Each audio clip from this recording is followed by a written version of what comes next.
with, and I think this is important, and our players felt the same way. We really appreciated the support that we got on the road. I mean, if we got into the stadium and our entire side was LSU Tigers, and you know that's appreciated. Like when you go into a visiting team, their field, and you're well represented like that. Now, I wish we could have sent them home happy with a victory, certainly, but you know those little things mean a lot, and especially as our team is battling. Certainly disappointed in the way things went in the loss on Saturday.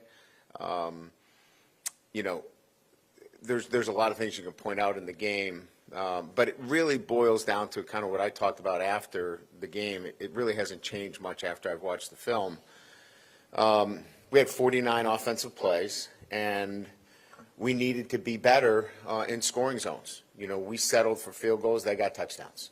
And that ultimately was the difference, other than the fact that, defensively, we needed to get off the field in certain situations. And, that's why the plays were, 49 to 67, 68. You almost had a 20-play differential between the two. But if you really want to take the big picture, I was pleased with a lot of things, but it's the outcomes. Our fan base wants positive outcomes, and I get that. There's nothing that brings a community together better than an LSU victory. And so we clearly understand that. I understand that. Our players, I'm proud of their resolve. I'm proud of going on the road against whether we like it or not, Indiana's number 2 in the country. Whether we like it or not, Vanderbilt's number 10 in the country. These are teams that have earned their rankings, and they're good football teams. They played exceedingly well. I give credit to Vanderbilt. They took care of the football. They have an outstanding quarterback who, on 3 occasions where we hit the call right on some nakeds, he made things happen. And so you got to give credit where credit's due in this situation as well. We're disappointed with the loss, don't get me wrong, and we want to do better for our fan base. We get that. But having said that, there were a lot of things that we can take away from the game that we need to build on. And that's where we are right now, is that we have a great opportunity this weekend in Tiger Stadium, to play the number 3 team in the country. That's exciting. And we believe the way we're moving, if we continue to get better on both sides of the ball, we're prepared to win the game. We believe we can win the game. So, I hope our fan base understands that we're disappointed. We are committed to working to getting better every single day, and we're excited about a great matchup this weekend in Tiger Stadium. Certainly, A&M, outstanding football team. When you look at them, they're defensively, they've got some outstanding players. The linebacker York is outstanding. I loved him last year, 21. He's all over the field, instinctive. Howell leads the SEC in sacks. He's somebody that you have to know where he is all the time and appropriately plan for him. Offensively, Marcel Reed is doing an incredible job at the quarterback position, taking that over. They've got outstanding backs in Owens and Moss, and very deep and talented with Craver and Conception. Outstanding receivers that can do a lot of things with the ball as well. So, very talented team. I think it would be one of the better offensive lines, if not the best offensive line we're going to see this year. But I think overall, our team is excited about this opportunity, and we're going to play well, and we're going to need to beat the number 3 team in the country. So with that, we'll open up to questions. Coach, you talked about just the lack of execution in those goal line situations. Do you feel like after going back and watching the film, this is an execution thing, or is it more of a mentality/attitude when you get inside the 5-yard line? Which one do you want me to bring up? I can bring up the one where we have a false start penalty. or we have a wide open touchdown. We've seen that happen so many times in this game. Unfortunately, it was a timely error in that situation, that caused us, or cost us, 4 points in that situation, right?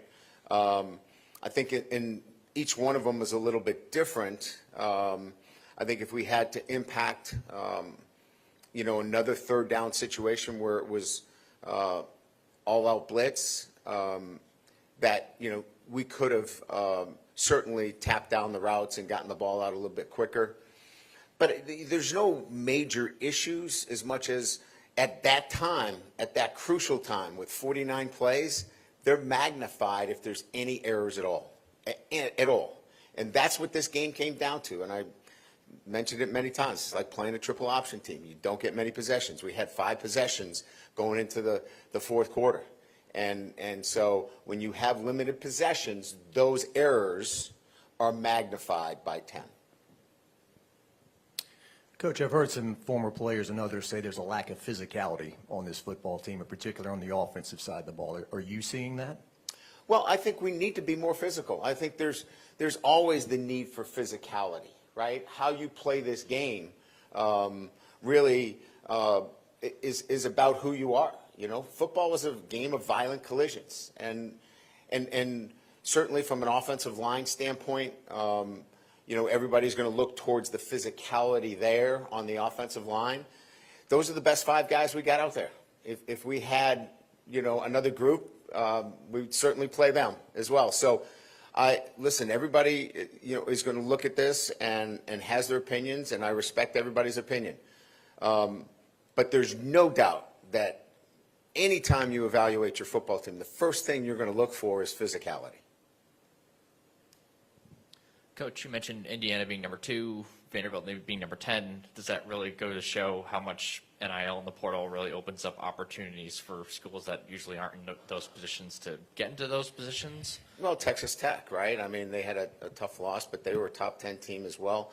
Look, I don't think that I'm saying anything that's different than what's being talked about throughout the country. Look, it's a competitive scenario each and every week. Look at the SEC last week. Were there any blowouts? I mean, I don't know that there were. I mean, Texas and Kentucky went to overtime. Arkansas put up over 40 points. Georgia, Ole Miss was a track meet.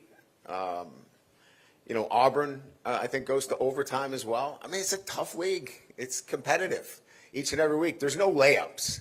And so why is that? Well, there's an investment, and that investment piece is revenue sharing. And so you can build your roster through that. It's not just about, I want to go where the team always wins, or that's got a great tradition. Teams that are building their tradition are building it with, certainly the ability to help their student athletes as well. So that's part of it. But, still player development's important. Getting better each and every week and having the best version of your football team is important as well. I wouldn't stand up here and say, hey, all these teams are good because they got money.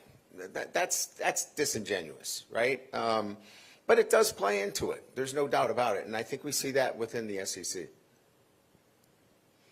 Coach, from a self-evaluation standpoint, what do you think the one thing or the first thing is that needs to be addressed or fixed to kind of get this thing turned around and win on Saturday and also moving forward? Well, I think we've been doing it. I mean, look, we want positive outcomes just like our fan base wants, right? But our last 9 quarters of offense have been trending to where we need to be, right? We're running the football with effectiveness. We're targeting the receivers that need to. We got to get Aaron Anderson probably involved a little bit more now that he's healthy. He's a big play guy. And then defensively, we need to continue to play like we have played in the first half. And if we do that, we get both sides of the ball playing complementary football. I think I've said it more than once, that we haven't played that complementary football where both sides are hitting on all cylinders. We just haven't hit that point yet. So we'll continue to prepare our football team, work on the things that can help us get to that level.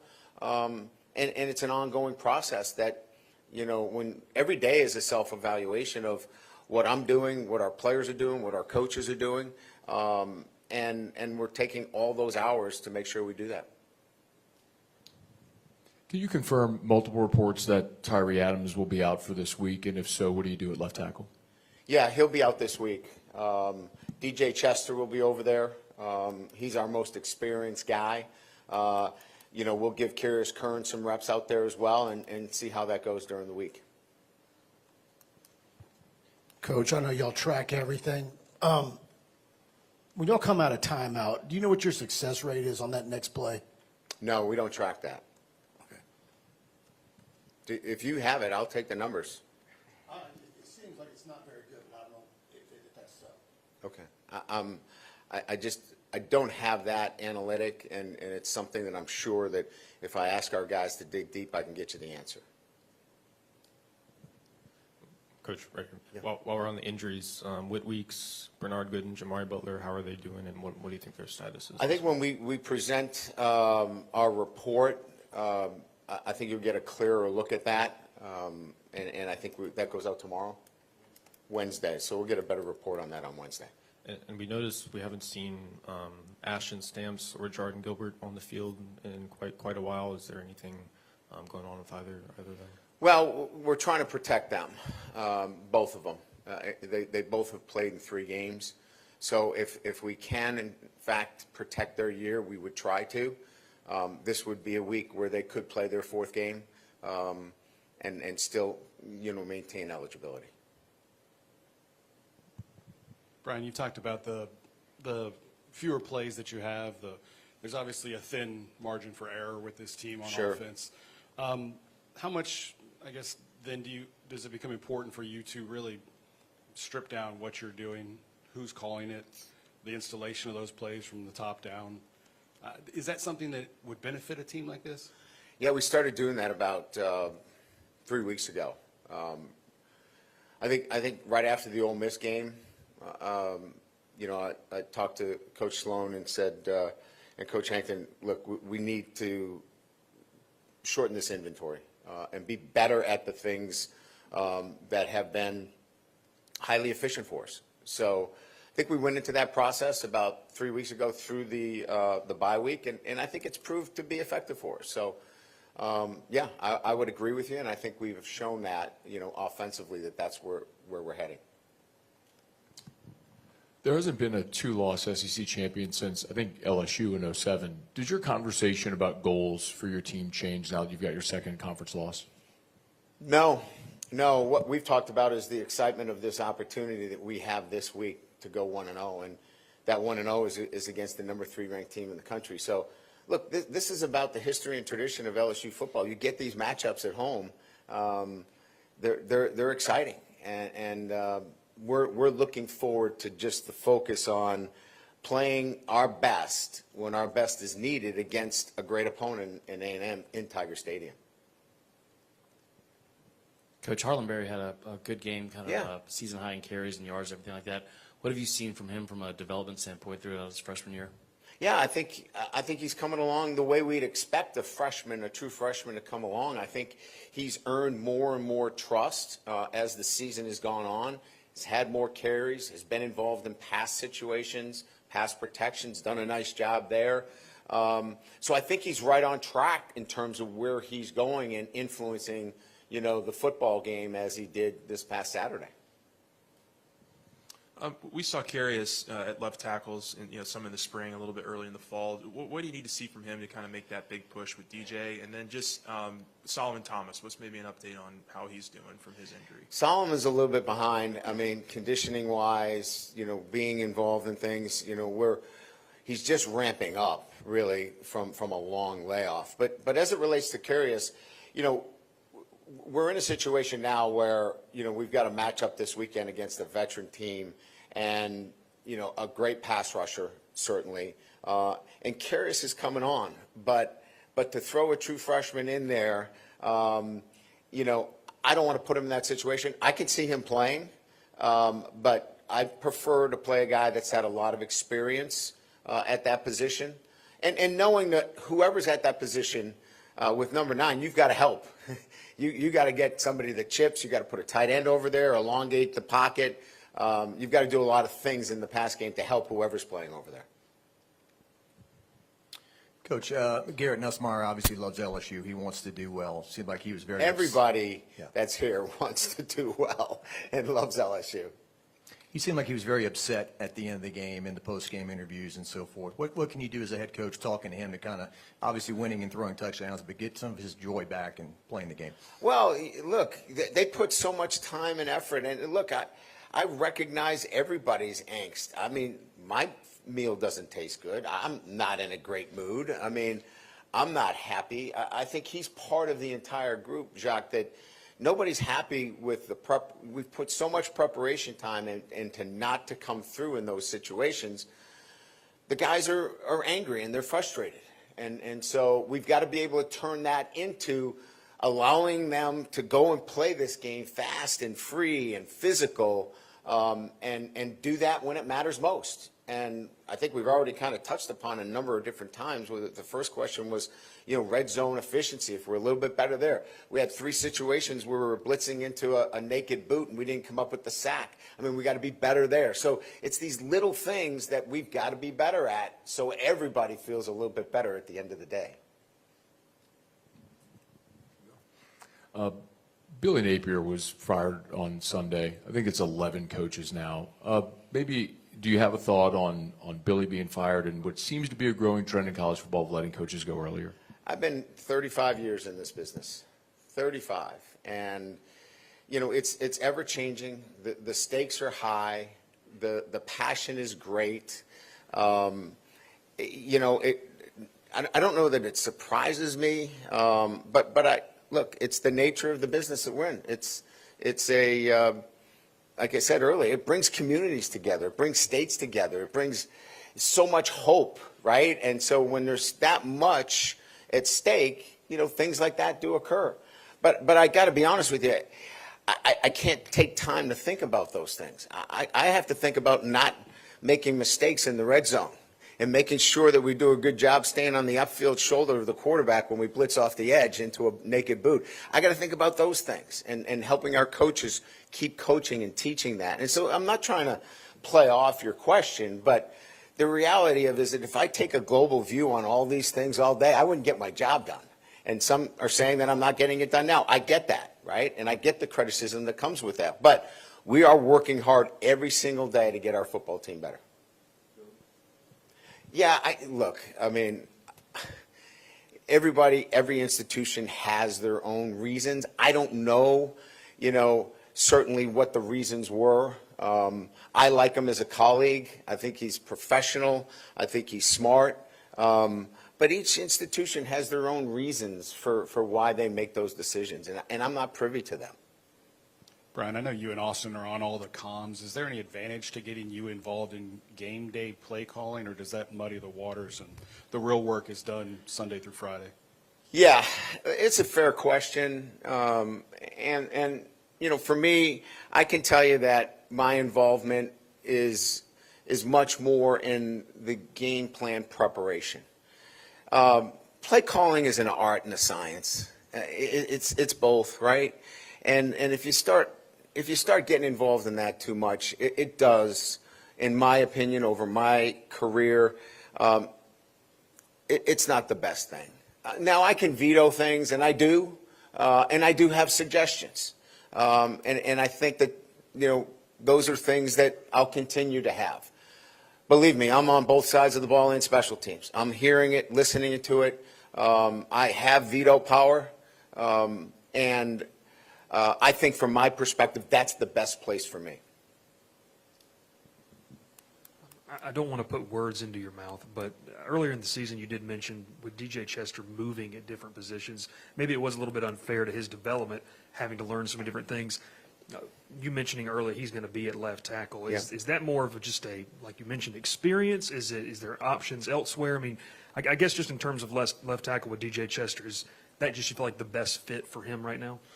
Well, that's the best fit for us as 5, for the 5 guys that we're going to put out there. That's our best situation. Moving Josh over there is not going to do it for us. DJ's played a full game there at tackle already this year. As you know, he played the entire Florida game. Based upon that, and he virtually played the entire game against Vanderbilt, other than the first 12 plays. He had one stumble where his foot got caught in the ground on the turf, and we had a sack that was given up. But by and large, he did what was expected of him. And I have confidence that he can go out there and do the job. Like I said, they've got an outstanding pass rusher over there. 9 or 50 is pretty good, too. We'll have to help. We'll have to do some things to get the ball out quickly. But I feel like if we do that, we've got a guy that's played a lot of football. You mentioned those naked boots a couple of times facing Marcel Reed this week. I'm just curious, what could you have done in that situation with the corner coverage that you have and it being, really good this year? I guess, are safeties more involved in that situation, or is it simply that guy's got to get home? Well, there were two different situations. Twice we blitzed the corner, and the corner came too shallow underneath. We made the correction. We blitzed him again. He did a nice job of staying on the upfield shoulder. The other time we blitzed an outside backer, and they were too shallow. So, each one of them, it's not one player. Like if it was one player, we'd put him on the bench. We just need to be more consistent across the board, and not just on offense, but defense as well. I guess I have another defensive question for you, too. Without Witt and Bernard on the field this past weekend, do you feel like the unit as a whole missed a little bit of that speed, instinct, and just energy that they bring, game to game? And if they can't go this weekend, how do you, within the next 5 days, how do you sort of get some of that back? Yeah, it's a great question. I think we felt like maybe we lost a little bit of that energy that had been apparent with our group. So you can imagine that's the first thing that I addressed on Sunday. How if they don't play, where is it coming from? We had a couple of guys come and speak to the team right after the game from the defensive side of the ball, speaking on that in particular. So they're aware of it. We know that we have to have that kind of energy on defense to play the kind of defense we need to play. All right, thank you. At Pipe and Steel Industrial, safety is more than a priority. It's a core value. We uphold the highest standards not only in the quality of our products, but in the practices that ensure our team's safety and success. Pipe and Steel Industrial, your trusted partner in industrial pipe fabrication.